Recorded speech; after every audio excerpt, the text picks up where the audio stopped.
I have no idea how we got to this base from the end of the previous game to here, but I kind of don't care just because it's cool.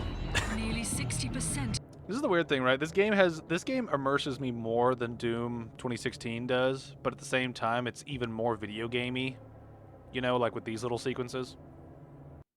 Well, that was fun. That was a fun single mission before it crashed. I hope it doesn't continue to do that in the future. It is one thing. Like I loved playing Doom Eternal. Like I don't have that many complaints about the overall game. It's just that technical thing is probably the biggest complaint I have. It's just sometimes it doesn't work properly. I don't know if that's just if that's me doing something like I don't know if it's a hardware issue on my end or if it's like a technical issue on like the developer side of things. I'm very anxious to play Dark Ages because I've been seeing some reviews, spoiler-free ones, on Steam that make me think it's going to be something similar to Doom Eternal in a way because I've seen some reviews are coming out and they're not very positive at all. But then I've like read like one of the top ones I saw on Steam was like a thumbs down, but he wanted to give it like a shrug, but he'd only play like 4 hours of it, and it's like how do you finish the game in 4 hours? Like it just seems, and it's, reviews like that are putting me off. Where it's like, are we in another situation where some people are just not going to grasp the shift from the previous game, and so they're going to give it a bad review? Because I've purposely stayed. I want to stay blind when I get into actually playing the Dark Ages. Are you going to buy the Dark Ages Doom game? Heard that one was a healthy $70. I bit the bullet and did it, so I am a part of the problem. I acknowledge that. Sad we're in the age games are going to be about 100 quid soon. Yeah. By admitting it, you already have more spine than 90% of gamers. Thank you. Yeah. I mean, this is just sort of a thing that's going to happen eventually, right? It's just prices will go up just because things always go up. And I mean, it was probably bound to happen. I mean, how long have games been $60 at launch? You know? And I know that's sort of cope, but I mean, at the same time, it is like, you know, games were like $40 for a long time. Then they moved up to like 60. You know, so, I mean, it was bound to happen eventually. It's just some things kind of hasten the process along. How do I get down to that level? I think some games can be worth a lot in terms of like playtime, but it really just depends on the game. Still baffles me that Game Pass is a thing, amazing for the consumer, but must be costly for the companies involved. Yeah, I mean, that's the one thing that I do think that, like, I wonder, it's kind of similar to, like, streaming services in a way, isn't it? Because it's like, how does the cost break down to where the company actually makes money from the thing that they're effectively, like, loaning out? You know, Disney lose about $1 billion a year on Disney Plus, apparently. I don't get how you do that. I mean, I can understand that there's a certain inherent cost from just like, you know, just basic maintenance and like having the server space and the internet speed and like stuff like that. But how do you lose $1 billion on Disney Plus each year? Like, you got to be wasting some fucking money to be losing that much money on Disney Plus a year. Right.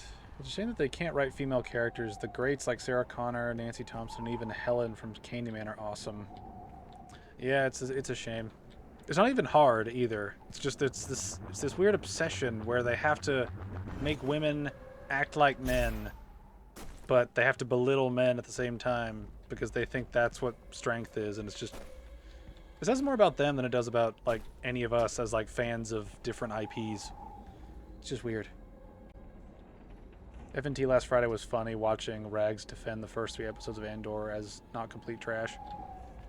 I have yet to see exactly how Andor pans out because I haven't watched any of the Star Wars Disney Plus yet just because Star Wars is the 6 movies to me. That's it. Nothing else counts. No. I've seen other things that I have liked, but if I'm going to like pick something, I'm going to stick with George Lucas's films and that's it. I'm not going to do any other. There is nothing else that is Star Wars to me. They have to make them bitchy, confrontational all the time, and impulsive. Yeah. Well, it's, like, part of the problem I've found with a lot of the sort of pseudo, I don't know what you'd call it, like the new female character, like the strong woman character at this point.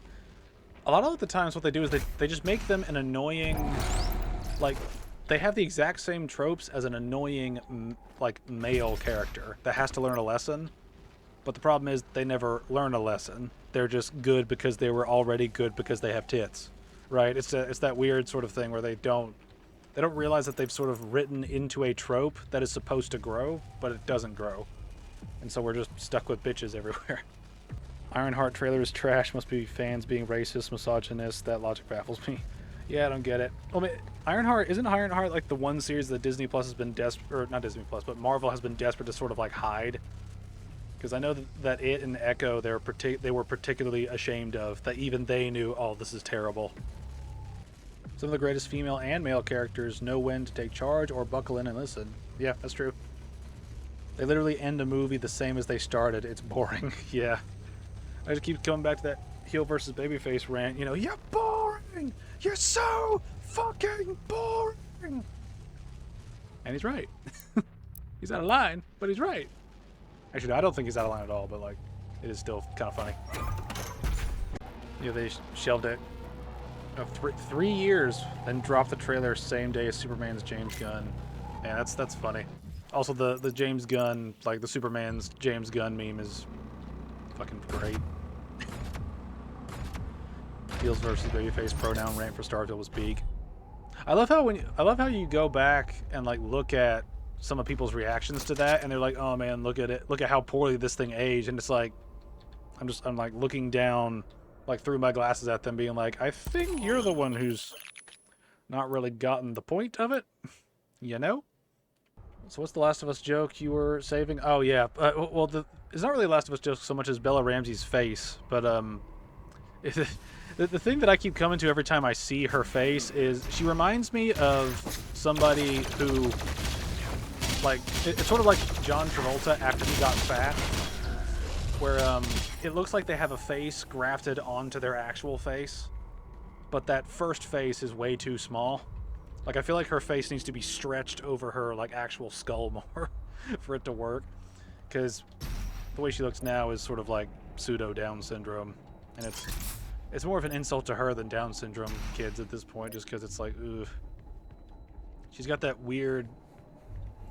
It's like if a young face got older, but her face stayed the same size as when she was a baby. It just kind of hurts to look at. Can't wait for Vangeris to give us live reactions to each Last of Us episode. That'd be fun if I gave a shit about it beyond just memeing on it. The meme of her with her face shrunk is hilarious. It is. It just sort of proves the point. It just kind of hyper accentuates what's already accentuated given her face structure. Still remember the EFAP covering Doom Eternal trailer and the guy who hates yellow poles who came on after they reacted to his video on it. Yeah, I mean, it's very strange how like Doom Eternal was sort of reviewed at the time, because I remember looking at like different sort of things to deal with it, and just the reactions were all over the place, with just so many people that should know what they're talking about not knowing what they're talking about, and a lot of the game, like the sort of generic average gamer being like, yeah, this game's really fun, it encourages you to adapt and use different weapons on different enemies in this constant fray where everything is faster but you're also faster, so you can improve alongside the game getting harder. But a lot of critics were just like, nah, too hard, bad. And then you get, you know, the retards that really shouldn't play games reviewing games. I don't think I'll ever get over seeing that one guy, Dean Takahashi, like the clip of him playing the tutorial and not being able to understand double jump. It's one of those gamer moments that just makes me sit there and just be like, man, some people really should not play video games. What? I thought you were a tentacle guy. No, I'm more of a crab guy. I don't know what that means, but figure it out. I like them hard and kind of crusty. I guess is the way I could put that. This is just awful in and out of context. It is. Everything's awful when it's with me. Falcon punch. Oh shit. That didn't happen. One inherent problem that the Dark Ages has to overcome. I'm gonna rant about this for a second. One inherent problem that the Dark Ages has to overcome is the fact that it is a prequel, and we know that the Doomslayer does not die. We know that he's entombed at some point prior to the events of Doom 2016. And if the Dark Ages is a true prequel fully, as in it's not a prequel for half the game and then half the game jumps forward in time or something like that, right? Assuming it's all prequel, we kind of know how it ends already, and you have to work around that. This is Dr. Elena Richardson, log entry 002. Subject analysis of Doomslayer, January 24th, 2163. There is no chance that the subject is a demon. We have blood samples pulled from the Mars base event that show his blood type is AB positive. He is male with a genome that makes him very much a member of the human race. But the enhanced strength, speed, and athleticism would indicate otherwise. But we can see from the blood samples that there are foreign bodies present of unknown origin.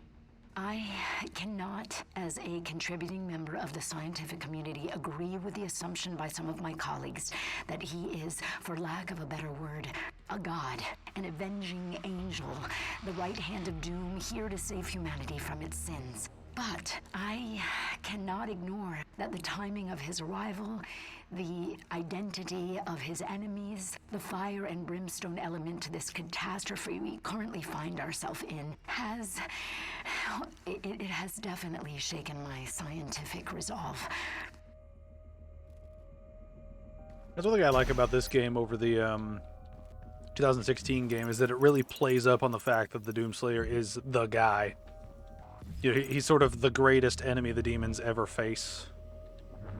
And he sort of is the avenging angel, like she said, in a way. And it's one of those details that I really like about this game is I think it strikes a good balance between the lore, building up the Slayer, and actually showing the Slayer being able to kick the ass off of any demon.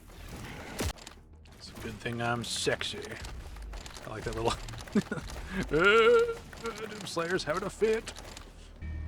Can I just say that it is an honor for me, personally, to meet you? I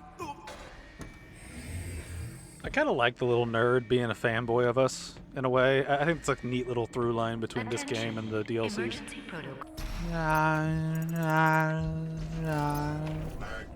I bet that would be a fun edit, just the Doomslayer kicking ass, but that you insert a bunch of Michael Jackson sound effects in it. Just every glory kill is after every intestine ripped out and heads just crushed.